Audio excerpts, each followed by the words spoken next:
Aujourd'hui, comme vous l'avez vu dans le titre, petite vidéo explication. Je vais répondre à un petit peu de questions que vous devez vous poser. Mais avant de répondre à ces questions, laissez-moi vous présenter où est-ce qu'on est. Nous sommes au sanctuaire Shinto. Et si vous avez bien fait attention au titre, on n'est pas là pour rien. On va monter le mont Fuji et en même temps on va pouvoir un petit peu parler tous ensemble. La spécificité de ce sanctuaire en fait, c'est qu'il a un sentier qui commence de tout en bas du mont Fuji. Normalement on commence par la station 5. Mais moi j'ai vraiment voulu commencer la montée de tout en bas. Je donnerai un petit peu les statistiques en milieu de vidéo je pense. De combien de kilomètres j'ai fait, le dénivelé positif, tout ça. Je vais donner pas mal d'informations. Mais regardez-moi ça, la beauté de ce lieu, avec l'automne qui arrive en plus. Les feuilles commencent à être un petit peu orangées. Là on a vraiment de beaux paysages. Donc là on va chercher le début du sentier. Mont Fuji Yoshida Trail. Bon, je pense avoir trouvé le début du sentier. Donc nous, notre premier objectif c'est déjà la 5e station. Donc c'est là où tout le monde commence. Donc déjà rien que pour aller à la 5e station, il y a 3, 4, 5, 6, 7, 8, 9, il y a une dizaine de kilomètres. Mais je vais vous mettre une vidéo de là où le bus m'a déposé pour que vous vous rendiez vraiment compte de la distance et de la hauteur. Plus la vidéo va avancer, plus vous allez apprendre plein de petits trucs, j'ai plein de petites anecdotes, je vais vous montrer aussi le contenu de mon sac. Bon, normalement c'est le chemin là qu'on doit prendre. On va essayer de se débrouiller comme on peut. Là je vois une petite pancarte un petit peu inquiétante, c'était pas prévu. Normalement c'est que de la forêt, donc jusqu'à la 5e station on va pas voir le mont Fuji. Ça fait bizarre de reparler à une caméra parce que j'ai pas du tout filmé depuis que le voyage s'est terminé. À vrai dire, je suis resté un petit peu sur Tokyo, j'ai pas trop bougé, j'ai visité un petit peu Tokyo, voilà. C'est le premier, on va dire, gros voyage que je fais. On est vraiment à plusieurs kilomètres de Tokyo. Je viens de croiser un petit papy, il m'a dit bon courage. J'arrive de mieux en mieux à comprendre le japonais, mais malheureusement là j'en suis arrivé à un stade où je commence un petit peu à bloquer. Alors ça m'agace un petit peu. On avance tout doucement, ça doit faire une petite quinzaine de minutes que je marche. Le sac commence déjà à être lourd. Pour vous dire, je dois porter 9 kilos. Et oui, j'ai pris pas mal de trucs sur moi parce que je pense que vous l'avez deviné, ça va être aussi une marche de nuit. Quand je serai arrivé à la station 5, il fera déjà nuit parce que au Japon en fait il fait nuit très tôt. Donc là nous sommes le 5 novembre, il est 14 h. J'ai dû commencer à 45 je pense. Les paysages sont vraiment très beaux. J'ai recroisé personne pour l'instant. Et encore même vu que ça se fera de nuit, je pense même ne jamais croiser de gens. Waouh! Où est-ce que j'ai embarqué? Mais vous voyez, le sentier continue par là-bas, il y a un panneau.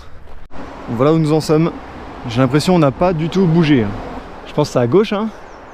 Ou tout droit? Bon, j'ai regardé après vérification, c'est tout droit. N'allons pas nous perdre. Donc comme j'étais en train de vous dire, ce n'est plus la période pour le mont Fuji. Ça ne veut pas dire que c'est forcément plus dangereux. Juste qu'il faut faire un peu plus attention. Alors je vous vois venir, je me suis bien préparé. J'ai pris de quoi faire l'aller-retour. J'ai pris pas mal de trucs.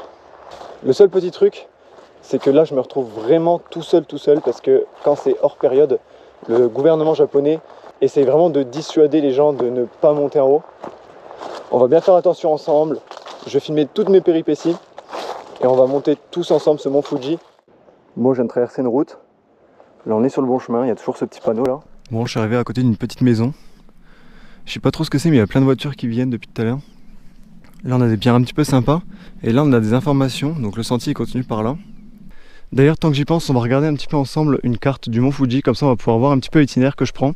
Donc moi, il faut savoir que je suis arrivé à Fuji Yoshida en train. Ensuite, j'ai été jusqu'au sanctuaire en bus. Après du sanctuaire, donc là on peut voir la première petite valise qui est le début du sentier. Ensuite, si on dézoome un petit peu, on peut voir une deuxième petite valise, c'est la 5e station. Déjà, l'objectif c'est d'arriver jusque là sans me perdre. Et ensuite de la 5e station, on a le sommet qui est juste ici. J'ai vraiment hâte d'y être parce qu'on va voir de très belles choses. Et bien sûr, je ne suis pas fou, je ne vais pas refaire le chemin inverse. J'espère que ça va bien se passer, que je vais avoir assez de batterie. Ok, je suis tombé sur ce petit panneau, ça continue de monter, ça monte bien depuis tout à l'heure. Ça dit qu'il reste encore 13 km avant le sommet. Et 573 minutes, c'est ce qu'ils disent. Je commence à avoir faim, alors on va bientôt se poser, manger quelque part. Comme ça va un petit peu alléger mon sac. Regardez-moi les couleurs de ces feuilles. Certes, il y a peut-être ça en France, je dis pas le contraire. Mais là, me dire qu'on est sur le mont Fuji... Jamais un jour j'aurais pensé être sur le mont Fuji en train de le monter. Bon, je viens de croiser un groupe d'Allemands, ils ont clairement essayé de me décourager. Ils m'ont donné plein d'informations, ils m'ont dit que la station 5 après 5 heures était fermée. Ils m'ont dit qu'on pouvait pas monter au top si on n'avait pas d'hôtel, tout ça. J'aurais dit que j'avais pas d'hôtel, que j'étais équipé, et le mec avait l'air d'être comme un fou. Bref, dans tous les cas, ils ont essayé de me dissuader d'y aller. Faut croire en sa stratégie les gars, moi je sais ce que je fais, je me suis beaucoup renseigné. Ça va le faire, il faut croire en votre stratégie. Je sais ce qui m'attend à la 5e station, j'ai un petit peu regardé. Je sais qu'il y aura beaucoup de panneaux d'interdiction, tout ça. Il faut savoir que c'est pas interdit. Faut pas toujours écouter les autres. C'est ce que je me suis souvent dit. Ok, bon, je me suis posé, la route est juste là. On va pouvoir manger un petit peu. Premièrement, des petits gâteaux, crêpes sticks, voilà, sympa. J'ai pris ça, des beignets au chocolat, je pense, mais en moins bon. J'ai pris ça, c'est une dinguerie, c'est une sorte de pain avec une sauce et bah, comme c'est écrit là, porc, sauce, bread. J'ai pris un petit onigiri au thon, voilà, simple, efficace. J'ai pris un sandwich aux œufs. J'ai pris ça, alors ça a très mal fini dans le sac, hein. Ça on va le manger maintenant. Ensuite je me suis pris un petit caramel latte pour le sommet, vraiment j'ai envie de boire mon petit caramel latte tout en haut. Ça fait un bail, j'en ai pas bu. On a qui était là, voilà, c'est à peu près pareil. Ensuite on a un petit pain, chocopan.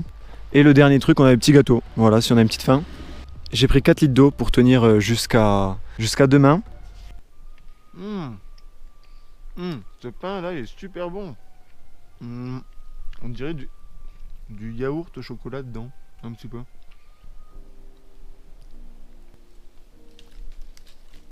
C'est super calme. La nuit commence déjà à tomber, j'ai l'impression. Mais je pense que c'est parce que le ciel il est un petit peu nuageux. On n'a pas de chance du tout, on voit rien. Au sommet, normalement il va faire -5. Mis à part les gants, en vrai j'ai un cache-cou. J'ai mon bonnet qui est juste derrière là. J'ai mon manteau. En vrai je suis très bien. Il y en a plein qui vont penser que je suis fou de faire ça. Alors qu'en vrai le grand-père de tout à l'heure, quand je lui ai dit que j'allais monter au top, ça l'a pas surpris, hein. Il m'a dit bon courage. Puis voilà. Il faut être préparé. Je le suis. En vrai je sais qu'il faut faire attention. Je prends soin de moi. J'ai beaucoup de projets pour la suite.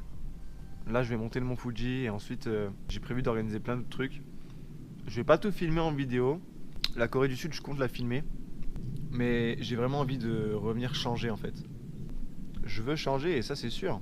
Je vais essayer de tout faire pour me donner les moyens. Évidemment on va pas laisser les déchets par terre. J'ai prévu ma brosse à dents aussi, je me brosserai les dents tout à l'heure. J'ai prévu un petit sac poubelle. Comme ça on va mettre tout ça là-dedans. Bah tout ça. Tous les déchets. Déjà là ça m'a bien allégé je pense. Ok, ça va être un peu plus compliqué que prévu. Normalement il devait pas pleuvoir aussitôt. Là ça a l'air de s'être calmé. Et là je sais pas, il y a un terrain. C'est super calme. Vous savez quoi, on va voir ce qu'il y a là-bas là. Mauvaise idée, ça a l'air d'être à quelqu'un. Wesh, c'est dingue, il y a des toilettes ici. Ok. Oh, j'avais pas vu ça. Pourquoi il y a ça ici? L'endroit est super beau. Il reste encore 10,8 km. Et là on a fait 7,8. Par contre les minutes je comprends pas du tout. Si on a fait 7,8 km en 142 minutes et qu'il en reste 10,8, pourquoi 518 minutes? Est-ce que le sommet est si dur que ça? On va voir, on va continuer. Là c'est toujours un petit peu la sauce, je vous avoue, parce qu'il pleut vraiment, il commence vraiment à beaucoup pleuvoir. Même si j'ai mangé un petit peu, le sac est toujours un petit peu lourd. Je pense qu'il va vraiment s'alléger quand on va être au sommet et qu'on va commencer à bien boire surtout. On dirait bien que j'arrive quelque part. Alors je sais pas du tout, il n'y a rien d'écrit sur la map. En tout cas une chose est sûre, on est sur le bon chemin. Wow, comment c'est super beau. Oh, ça fait du bien de quitter un petit peu la forêt, même si on retourne dedans. Oh, il y a des petits hommes vêtus de blanc. Je me demande ce qui se passe là-haut. Ah, on a une petite pancarte là-haut. Est-ce que ces singes prient pour nous pour qu'on arrive sain et sauf en haut? En tout cas, à partir de là, on quitte la route. Tout à l'heure, c'était vraiment de la route en béton. C'est grave intéressant qu'il y ait plein de petits trucs comme ça sur le chemin. Je suis un petit peu déçu du temps, je vous avoue. C'est pas grave, on lâche rien, on continue. Vous savez, j'ai beaucoup donné pour aller au mont Fuji. Alors je vais pas m'arrêter pour si peu. Vous savez, j'ai réalisé l'ampleur du défi une fois que j'étais au pied du mont Fuji. Parce que c'est la première fois que je vois le mont Fuji de mes propres yeux. Oh, vous avez vu? Il y a des cerfs devant moi. Quand j'ai vu le mont Fuji pour la première fois d'en bas, et je me suis dit que j'allais aller tout là-haut, quand j'ai vu la distance et la hauteur qui nous séparait, je me suis dit waouh. Vous savez, j'ai bien réfléchi tout à l'heure quand il y avait les Allemands, et je me suis dit pourquoi ils ont réagi comme ça. Mais il y a 150 années de ça, peut-être même avant, il y a une centaine d'années de ça, et il n'y avait pas tout ça, hein. La sécurité, l'entraide. En fait, je me dis, les gens, il y en a, ils ont vécu bien pire que de monter le mont Fuji. Il y a des gens qui ont fait pire que ça, moins équipés, qui ont réussi. Alors quand on se donne les moyens, je pense qu'on peut y arriver. Et je viens de découvrir un truc intéressant. Un plus, il y a l'air d'avoir des tombes ici, je pense. C'est un bâtiment en ruine. Ah, il y avait des ouvriers tout à l'heure. Peut-être qu'ils travaillaient là. Ok, un petit peu de place, ça fait du bien. Bientôt, quand il fera nuit, je pourrai plus vous filmer comme ça. Toute la partie de nuit, je vais la skipper. Je vais pas beaucoup filmer. Bientôt, je serai dans le noir complet. Pourquoi j'ai choisi le 5? Aujourd'hui, c'est une journée assez spéciale. Il se passe beaucoup de choses dans le ciel. Bon, là, malheureusement, il y a beaucoup de nuages. Il devait y avoir des nuages, mais beaucoup d'éclaircies.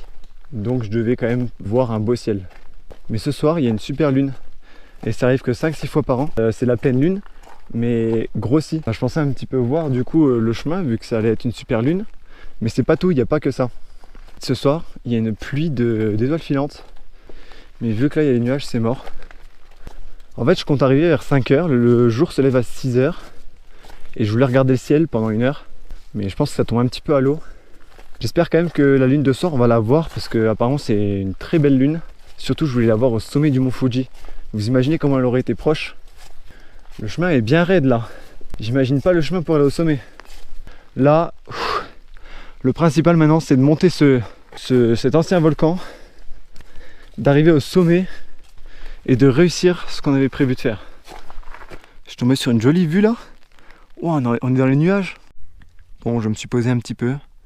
Vous savez quoi, pendant qu'on est posé, je vais vous montrer l'altitude et les kilomètres qu'il y a. Là, on est presque à 2000 mètres d'altitude pour l'instant. Alors, il faut savoir que le mont Fuji, il fait 3700 mètres d'altitude, un peu plus de 3700.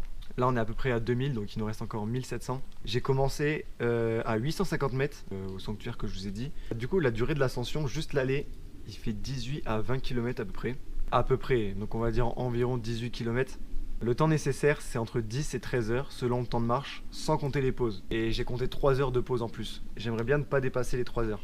Après, si j'ai besoin de plus, évidemment, je prendrai plus. Et en dénivelé positif, un peu plus de 2900 mètres. Vous savez quoi, je vous redirai les statistiques du retour quand on sera en train de repartir. Là, il doit me rester à peu près 1 heure, 1 heure et demie avant d'arriver à la 5e station. Donc j'arriverai, évidemment, il fera nuit, vous avez vu, rien que déjà là. Là, il fait pas mal nuit. Bientôt, je pourrai plus me filmer. La nuit est tombée. J'ai activé ma petite lampe. Alors, elle fait 200 lumines. J'ai vraiment pas payé ça très cher. Alors, certes, 200 lumines, c'est pas ouf. Mais il me fallait absolument une lampe. Et là, vous voyez pas trop, mais on est arrivé à la 2e station. Alors maintenant, elle sert plus du tout, mais c'est un point de repère pour les randonneurs. Danger, keep out. Ouais. J'ai remarqué que ma cadence diminue un petit peu.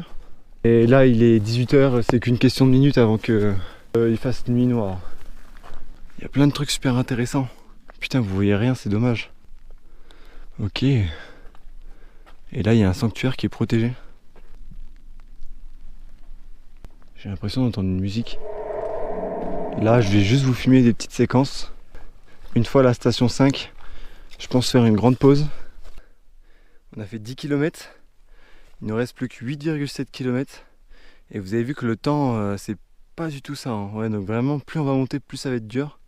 Je vous avoue que je vois pas grand chose, mais le chemin est balisé. Je vois un truc qui brille là-bas, alors ça doit être la balise du chemin. Et on a un beau point de vue juste là. Sauf que c'est le vide. Au final, depuis tout à l'heure, je dis que je suis près de la station 5, mais ça devient de plus en plus dur. Donc vous voyez, nous on a commencé tout en bas. Hop, et là nous on est au point rouge. Et le point juste après, c'est la 4e. Regardez où est-ce que je viens d'arriver.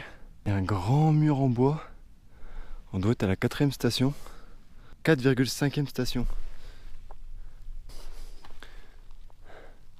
Élévation 2043 mètres. Là on a une super belle vue, wow, c'est dommage que vous puissiez pas voir ça. On voit la ville qui est illuminée, putain c'est ouf, j'ai hâte de quitter cette forêt. Wow, les bâtiments abandonnés comme ça la nuit. Ok, alors là on nous raconte des trucs. J'avoue ça fait un peu flipper parce que juste à côté là, il y a une cabane en bois un petit peu détruite. J'avoue que je vais pas rester là très longtemps. Attends, mais je viens de là non ?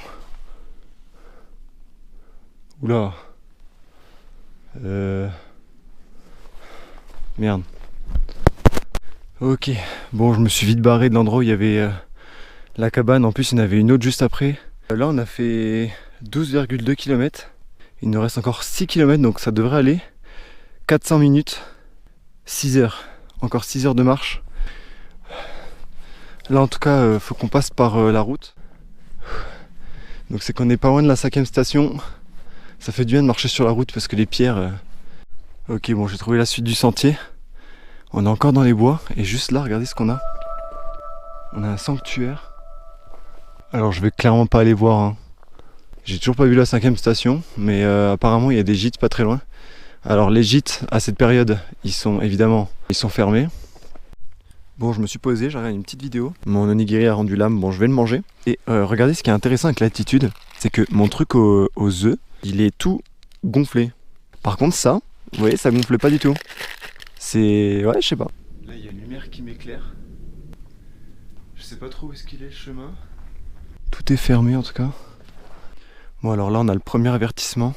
On a des panneaux qui disent de ne pas y aller, que la saison est close. Alors pour rappel, c'est un panneau de dissuasion, ce n'est pas interdit. Juste à partir de maintenant, il n'y aura personne pour venir m'aider. Bon là on a une deuxième petite barrière. Alors elle n'est pas très compliquée, on peut juste la contourner par là. Et voilà, on est officiellement à la 6e station. Enfin on a dépassé la 6e station. Donc à partir de là, il reste encore 6 heures de marche. Bon alors là je me sens un petit peu bête. Il n'y a plus d'indications. Il y a plein de monuments. Waouh, là il y a une immense statue. Et là il y a un bâtiment. Faut pas que je fasse nimp. Là il y avait un panneau, mais il a été déchiré. Ok, le chemin a l'air de continuer par là. Je vais suivre ce chemin, puis on verra si c'est le bon. Je suis arrivé à la station 6. C'est du sable. C'est vraiment du sable volcanique. J'essaie de vous montrer un petit peu ce qu'on voit avec mon téléphone, avec le mode nuit. C'est... waouh. Ça c'est ce qui est en face de nous. Bon évidemment c'est sur un écran donc c'est un petit peu compliqué de vous montrer. Et je vais vous montrer aussi le sommet. Ça ressemble à ça. Ça c'est des images que je viens de prendre. Donc là je vois le sommet. C'est une dinguerie comment que c'est raide. C'est très très raide. Et là il y a le vide vraiment sur ma droite. J'essaie de vous décrire un petit peu tout ce que je vois. Oh là là. Je vois l'horizon devant moi. Mais waouh. Y être, c'est autre chose. Et c'est calme de fou. Donc là, on est à 2400 mètres d'altitude. Bon, on continue à monter. Là, comme vous pouvez voir, le sol il brille. C'est du verglas, donc je pense qu'il doit faire 0 ou on doit être en négatif. Franchement, je me régale de la vue. Là, ce qu'il faut que je fasse, c'est qu'il faut que je monte tout doucement parce que si je monte trop vite, le souci c'est que je vais avoir froid très très vite. Ouah, j'ai le nez qui est tout rouge. Je sens que la nuit blanche va être très dure. Le sac pèse très très lourd, j'ai pas beaucoup bu. Pourtant je me force un petit peu à boire. Ouais, je dirais même 1,5 litre j'ai dû boire. Si je bouge pas au sommet, je vais vraiment avoir très très froid. Là la fatigue elle commence à se sentir avec l'altitude. Mais la vue en vaut le coup. Franchement j'ai hâte de voir le lever du soleil, ça va être une dinguerie. Là pour l'instant il est 21 h, je monte super bien. Là-bas on arrive encore à discerner un petit bout de soleil. La lune, je la vois pas du tout, mais elle a l'air de bien faire son taf parce que je vois assez bien. Je vais faire une petite pause stratégique ici, parce que regardez le sol, il commence à être de plus en plus enneigé. Et de plus, en haut là, il y a des gîtes qui sont abandonnés, du coup, enfin pas abandonnés, mais vu que c'est plus la période, il y a des gîtes qui sont déserts en fait. Et j'ai peur que ce soit pas très safe. Là vraiment, je suis full à découvert, c'est-à-dire que j'ai mis toutes les lumières sur moi, donc vraiment n'importe qui peut me voir sur le mont Fuji. Pour l'instant, j'ai l'air d'être seul, mais on sait jamais ce qui se passe en haut. Regardez l'eau que j'ai bu. Ça s'arrête à là. Là. J'ai bu que ça.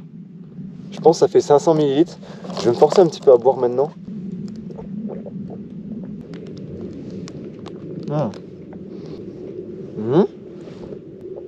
J'ai senti un goût bizarre. C'est quoi cette mascarade là? Bon, pendant qu'on est posé, je pense qu'il est grand temps de vous parler un petit peu de ce que je voulais vous dire. J'ai pas hâte, hein. J'ai vraiment pas trop envie. Je pense qu'on va commencer par la question la plus logique. Pourquoi je suis parti? Faut savoir que ça fait 1 an que j'ai en tête de partir au Japon longtemps. C'était pour voir le pays. De base, je voulais vraiment voyager dans le pays, voir plein de choses, découvrir des régions. En fait, tout ça, c'est cher en fait. Vous savez, ma vie au Japon, elle est pas si simple que ça. Je suis là pour apprendre la langue, ça c'est une chose qui est sûre. Et pour ce qui est du reste, j'ai dans l'optique de devenir meilleur. C'est compliqué. C'est compliqué d'évoluer, ça se fait pas comme ça. J'aimerais changer beaucoup de choses de moi. J'aimerais changer par exemple ma façon de parler, la façon de me tenir. J'aimerais changer mon caractère. Je pense que pour la transformation physique, ça risque d'être compliqué. Mais j'ai beaucoup envie de m'améliorer sur mon mental.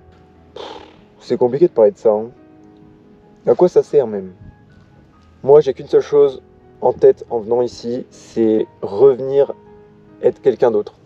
Je veux plus être le mec drôle. Moi, je suis là, j'ai des objectifs. Je veux les accomplir. Un peu comme tout le monde d'ailleurs. Je dois avoir plus de mal. Vous savez, en montant là-haut, j'ai vraiment envie que mes amis et que ma famille soient fiers de moi. Il n'y a pas que ça que j'aimerais améliorer chez moi, j'aimerais apprendre beaucoup de choses. Vous savez, depuis que je suis au Japon, je regrette vraiment de ne pas avoir mis plus de sérieux dans l'apprentissage de mon anglais. Et malheureusement, les gens ici parlent japonais ou anglais. Et en anglais, en fait, je me démerde pas tant que ça au final. On va en venir à la deuxième question. Pourquoi je l'ai dit à personne? Je savais que j'allais partir en voyage, tout ça. J'avais mon billet de retour. Je n'étais toujours pas sûr de rester en fait. J'ai vraiment été sûr de rester une fois que en fait, j'avais pris mes billets pour la Corée. Là, c'était sûr que je pouvais pas faire machine arrière. J'avais payé. Les hôtels pouvaient être remboursés, effectivement. Donc j'avais toujours un doute. Alors certes, il y a d'autres raisons qui sont peut-être un peu plus égoïstes. Je voulais garder un peu l'effet de surprise, l'effet de choc. Je voulais partir et qu'on se retrouve tous. Vous savez, je pense à beaucoup de monde depuis que je suis au Japon. C'est une fois qu'on est séparé des gens qu'on se rend compte à quel point ils nous manquent ou non. Moi, il y a beaucoup de gens qui me manquent qui sont en train de regarder cette vidéo. Alors si toi, derrière cette vidéo, tu penses que je ne pense pas à toi, alors que c'est peut-être vraiment le cas, c'est peut-être que notre amitié n'était pas si sincère que ça. Évidemment, je ne pense pas à tous ceux qui regardent la vidéo, mais je parle à certaines personnes qui, j'espère, se reconnaîtront.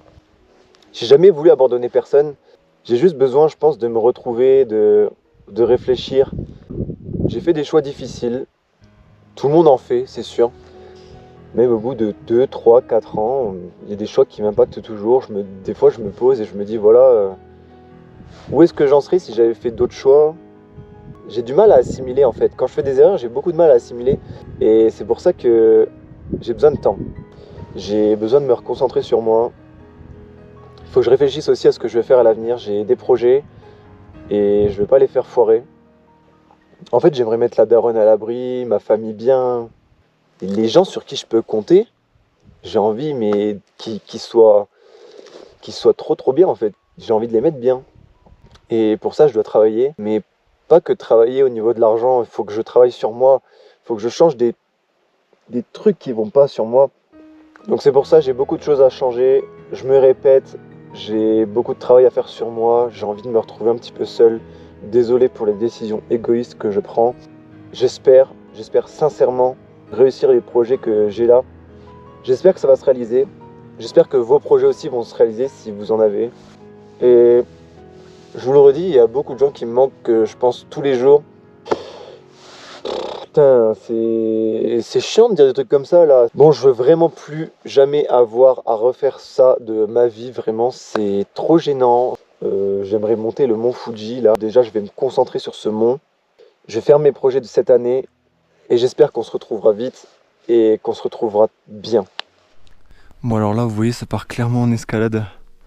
J'ai une pente très très raide et très qui glisse en fait. Je suis à la moitié du chemin entre le 5e et le sommet. Donc non, en fait, il me reste encore beaucoup de chemin. Si c'est que des trucs où il faut monter comme ça va être chaud. J'aimerais bien vous filmer un petit peu la route pour avoir du contenu. Mais c'est difficile parce que déjà on voit rien. Et si j'ai les deux mains prises, c'est compliqué. Oh, elle est belle. Ça là, c'est ce qu'il y a en face là. Voilà. C'est une giga pente. C'est compliqué. Là, ça devient vraiment très très raide.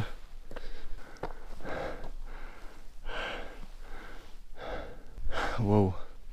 On est super haut là.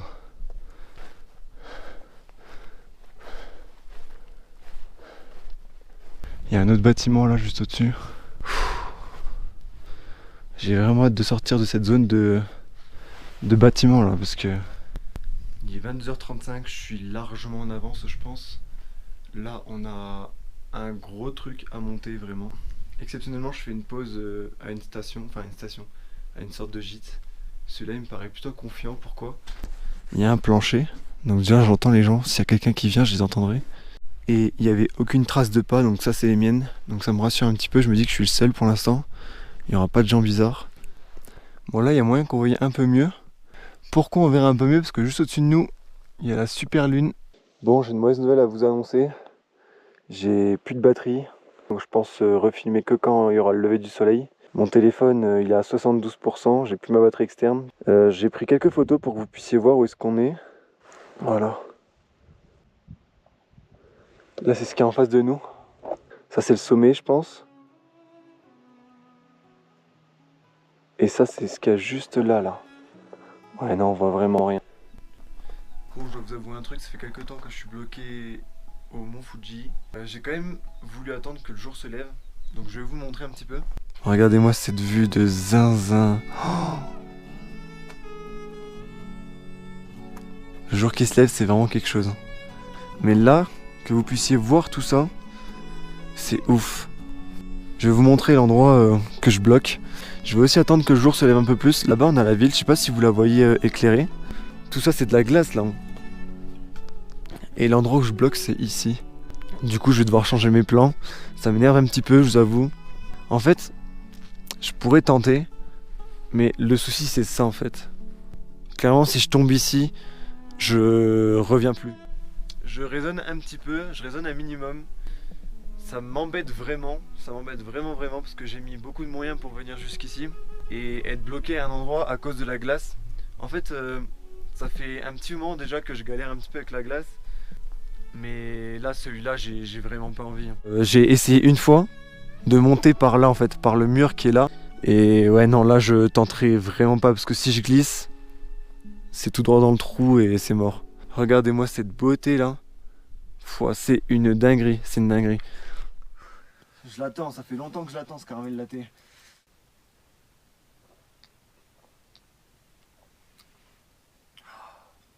Alors là, faut savoir qu'il fait -9 et je bois un truc qui doit être à 1 ou 2 degrés, genre. Je me demande même si c'est pas à 0. Mais qu'est-ce que ça fait du bien. La vue est extraordinaire. Bon, je vais vous montrer un petit peu le reste, parce qu'il n'y a pas que ça à voir. C'est dommage parce que tout à l'heure là-bas c'était dégagé. Alors là on doit être à peu près à 2900-3000 mètres d'altitude. Pour rappel, j'ai commencé à 850 et quelques. Regardez la dinguerie que je voyais tout à l'heure. Et on va mieux voir encore tout à l'heure je pense. Si les nuages se dégagent un petit peu, mais je pense que ça va se dégager. Je sais pas si c'est le sommet en fait. Ça me ronge hein. Là, du coup, vous allez pouvoir voir le chemin que j'ai pris. Je vais peut-être pas tout filmer, mais rien que déjà là j'ai peur de redescendre en fait. Allez, on regarde une dernière fois cette vue. Et puis je décale, parce que là, je commence à vraiment avoir froid. Là-bas, on voit un mont. Juste au-dessus de mon doigt, là, on voit une belle montagne. Oh, devant aussi. Là. Ça se dégage petit à petit. En fait, ça se dégage plus vers là-bas, j'ai l'impression.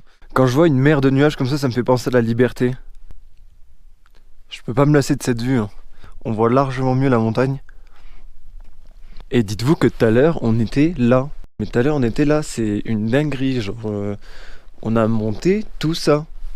Genre je sais pas exactement où est-ce qu'on était là. Mais on a monté quoi. Tout ça c'est que de la glace. Donc là je dois m'accrocher à ça. Et espérer ne pas tomber. C'est compliqué. J'avoue que la descente je pensais pas qu'elle allait être aussi dure. Bon, j'ai trouvé la technique. Je descends un peu comme une sorte de rappel. Regardez ce ciel derrière moi.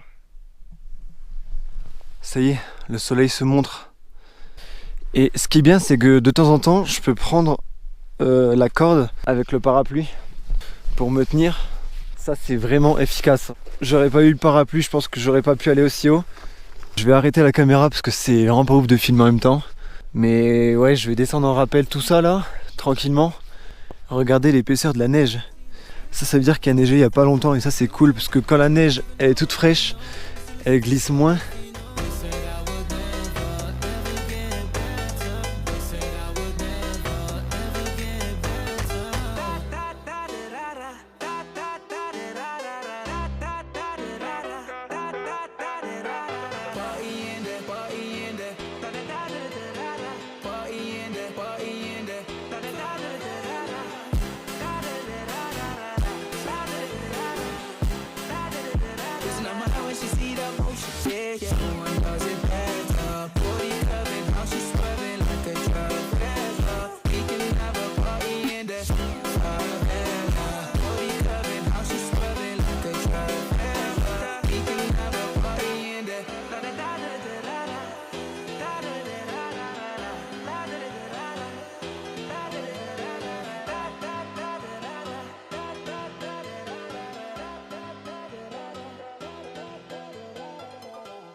Bon alors là j'ai un dilemme.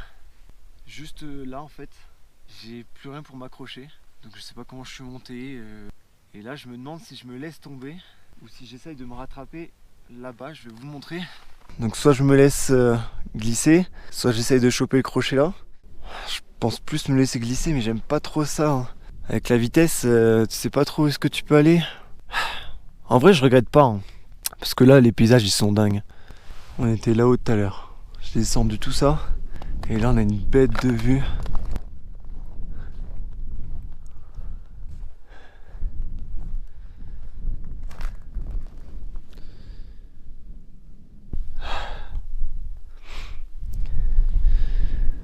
J'ai encore du chemin à faire.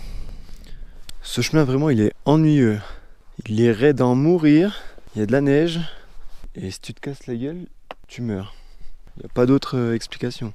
Mais par contre, ce qui est cool sur ce chemin, c'est qu'on a une super belle vue. Je vais vous montrer. Bon, c'est toujours la même vue évidemment.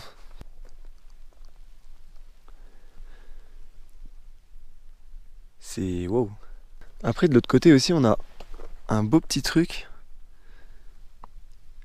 Ça fait 20 minutes que je descends ça là. J'en peux plus. La neige, je commence à en avoir ma claque. Ça y est, je suis venu à bout de cette neige. Voilà. Là, on arrive dans une terre sans neige. Donc la station 7, elle est juste en bas. C'est celle qu'on a prise juste après la petite forêt. Donc là, il nous reste juste la forêt. Ensuite, on redescend et on sera arrivé au bus. Vous vous doutez bien que je vais pas railler au sanctuaire à pied. Là, j'ai qu'une seule envie, c'est de dormir. Du coup, on va prendre le bus qui va nous amener directement à Shinjuku. D'ailleurs, tant que j'y suis, je vais afficher les stats sur l'ascension. Donc la montée et la descente. Ça y est, bientôt arrivé. On n'a pas pu voir cette forêt à l'aller parce qu'il faisait nuit. Mais elle est grave agréable. Je vais vous la filmer un petit peu. Est-ce qu'on pourrait dire que j'ai fait le mont Fuji? En tout cas, je l'ai fait à 85%, ça c'est sûr. En tout cas, je suis vraiment déçu de pas être monté tout en haut. De pas avoir prévu un plan B ou je sais pas. On n'avait pas vu ça tout à l'heure. Parce qu'il faisait nuit, je pense. On voyait rien du tout. Ça, c'est la maison qu'on avait vue, vous vous rappelez? Et bah, c'est beaucoup moins imposant de jour. Bon, ça y est, je suis arrivé à la station. C'était une station beaucoup trop loin pour moi, vraiment. Bon, voilà, j'espère que cette petite vidéo de nouvelles vous a plu. Prenez soin de vous, prenez bien soin de vous, faites attention à vous. Et on se dit à bientôt, j'espère.